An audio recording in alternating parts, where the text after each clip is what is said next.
I am going to try to get through this story without getting really worked up. So just please forgive me in advance if I get a little bit escalated and I get a little bit yelly. There will also definitely be swearing. I know that there's been a lot going on this week, and you might have missed that on May 7th, a story came out from NPR. It's entitled, House Republicans Approve Amendment Authorizing the Sale of Federal Lands.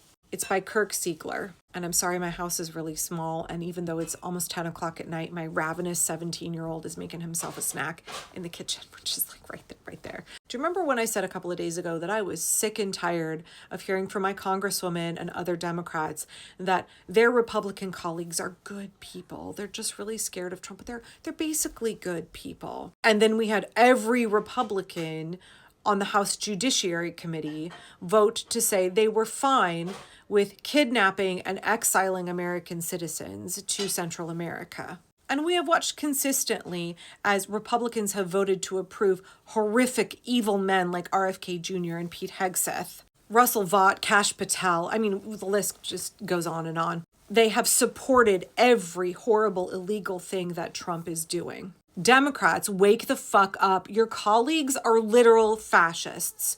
Your colleagues are not basically good people. They are goddamn fascists. You are sitting across the aisle from, you are sitting in committee meetings with fascists who are fine with the dismantling of this country, with millions of people dying, with watching American democracy go down the toilet, our economy, our international influence and power go absolutely down the toilet. They are fine with all of that because they are fascists. Stop telling me they are basically good people. They're just really scared. You know who's scared? The American people. We are scared, and yet we are fighting back. So what the fuck is the excuse of Republicans in the House and the Senate? Oh, they don't have one because they support what Trump is doing. And lo and behold, House Republicans have approved an amendment that authorizes the sale of thousands of acres of federal public land in Nevada and Utah. NPR says these are two states where the federal government owns most of the land. And I would say, no, the American people own most of the land. And this area has long been at the forefront of a controversial movement where oligarchs' private interest is trying to get the federal government to cede control of the land to private entities. I'm just going to say it again. Federal land is land that the American people own. That is our heritage. That is our land. It belongs to us. It is our legacy. And Elon Musk and Curtis Yarvin and Peter Thiel and J.D. Vance and Donald Trump, they want to sell off the public land that we own. They want to rape and pillage our land. They want to sell it off to private interests, to the oligarchs, to the billionaires, to foreign investors. They don't want to have public land. The technocrats want everything to be owned and controlled by a small set of billionaires. That's Elon Musk's vision. Everything privatized, nothing owned by the people. The people won't have any control or ownership of anything anymore if the technocrats like Elon Musk have their way. And apparently, House Republicans are fine with that. Apparently, House Republicans are getting on board with selling off the land that belongs to you and me and belongs to our children and our children's children. The House Natural Resources Committee approved the amendment late Tuesday night after previously saying that they weren't going to do that. You notice that Mike Johnson and the Republicans in the House love to do this, like, no, we're going to back off on this. And then the last minute, they just shove something through. They do that over and over and over again. They want Democrats to let their guard down. They want the American people to not realize what they're doing because they know that what they're doing is deeply unpopular. The goal here is to sell off the land that belongs to the U.S. Forest Service and the Bureau of Land Management outside of Las Vegas and Reno, and also outside of the fast-growing tourist town of St. George, Utah. They want to sell all of that off to developers. Some developer is going to come buy up our land, slap a bunch of cheap houses up on it, sell those houses, make a quick profit, and get the hell out of Dodge. They interviewed Representative Celeste Malloy, Republican from Utah. You know what? If she's your rep, you might want to give her a call. She said many of the difficulties we face at a local level are, of course, related to the fact that the county is surrounded by federal land.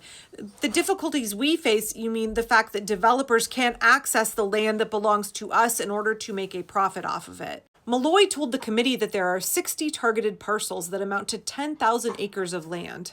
She sure sweet talked how she phrased it. The high percentage of federal lands in our district impacts the local government's ability to work on economic and transportation development, manage natural resources, and fully take advantage of recreational activities. All of that is code for developers want to do things on that land and they can't because it is held in trust for the American people through the Bureau of Land Management or the Forest Service. It belongs to the people and to the wildlife. Those are wild spaces. But capitalists can't make money that way. Corporations can't make money that way when land sits in trust and protected for the American people and for future generations. And no. We can't protect that land. We can't protect it for the wildlife or for the people because then they can't do a capitalism with it. Oh, well, this is an interesting little tidbit. Congresswoman Malloy is related to rancher Cliven Bundy. Sovereign citizen movement Mormon nut job Cliven Bundy and his son Ammon Bundy. Cliven Bundy, who had an armed standoff with law enforcement and the U.S. Bureau of Land Management because he owed years and years of unpaid grazing fees. But he felt like he and his cattle should be able to access our public land and use it for free. And his son Ammon Bundy, who similarly led the armed Malheur standoff. Wild how both of those wealthy white Mormon men came out of those situations just fine. Besides being a supporter of the frankly incredibly embarrassing sovereign citizens movement, Bundy has petitioned the support of the Oath Keepers, the White Mountain Militia, and the Praetorian Guard over the years. He also has made comments suggesting that African Americans were better off under slavery. Cliven Bundy doesn't believe that the federal government has jurisdiction anywhere, and he should be able to access federal public lands on which to graze his cattle, where they do significant damage to the ecosystem, without having to in any way, shape, or form compensate the American people whose land he is using without permission. So it is no surprise that his relative, Representative Malloy, wants to sell off land that belongs to the American people, without our permission, to private developers. Democrats and environmentalists say that the amendment that was just pushed through is part of a far broader right-wing push for a wholesale transfer of all federal public lands into private ownership. Congress is considering selling off our public lands to pay for tax cuts for the super wealthy, said Tracy Stone Manning, president of the Wilderness Society. What we're seeing from this administration is no balance at all. Stone Manning headed the BLM under the Biden administration. The agency controls roughly a tenth of all land in the U.S. Environmentalists have also seized on a leaked Department of Interior plan that calls for giving more land management authority to local governments and to release the federal holdings to build housing. They say it's a blueprint for a looming wholesale transfer of federal lands, our lands, the American people's lands, our heritage, to private entities like energy companies and developers. So the amendment was passed out of committee late Tuesday, authorizing the sale of federal land in Nevada and Utah, but it still has to go before the full House for a vote. So now is the time to get on the phone and call your electeds and say you absolutely oppose the sale of our land to private entities. You absolutely oppose the sale of our heritage, the land that we own in common, that belongs to us, the American people, so that more money can get put in the pockets of the super rich, so that the super rich can get tax cuts. We are not for that, and they need to stop this sale from happening. If they get their toe in the door with this amendment, if they are allowed to start selling off our public lands, it's open season. They will strip us of our legacy. They will strip our children of the land that we all own in common. And we cannot allow that to happen. So please call.